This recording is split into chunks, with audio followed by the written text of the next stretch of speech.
What say you, Mo? Just from what I've been hearing with the whole gender work thing, I believe a lot of fights and tension that we see today aren't really about what's happening in the moment.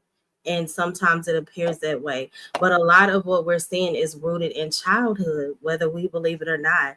It's rooted in the things we actually saw and the messages we absorbed as children about love, or what we did and sit and what we did see and what we didn't see, and what we witness growing up. When you really think about it, it shapes how we trust and the way that we communicate, which sometimes can be very toxic, and how we react and we respond to things.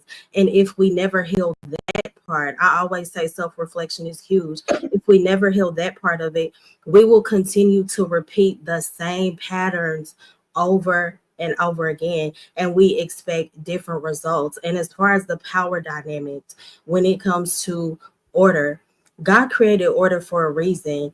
Men and women, we were designed to complement each other. I said that yesterday.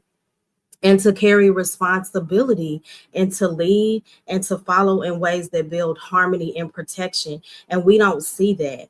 When it comes to leadership, a lot of women are complaining that men are abusing their power and they only see it as a way of dominance and not a way of true protection. So I think a lot of times that's why women have, a hard time following. And then there's a lack of humility when it comes to women. They want to be just as much in control, and that's a problem. So when one person operates from God's order, and Shanika mentioned that too, belief system is a huge part of it.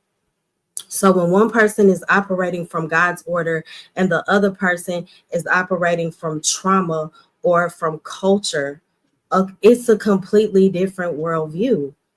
And then that's where the clarity gets lost. It completely disappears, and that's why we see so many arguments escalate, and confusion absolutely wins every time.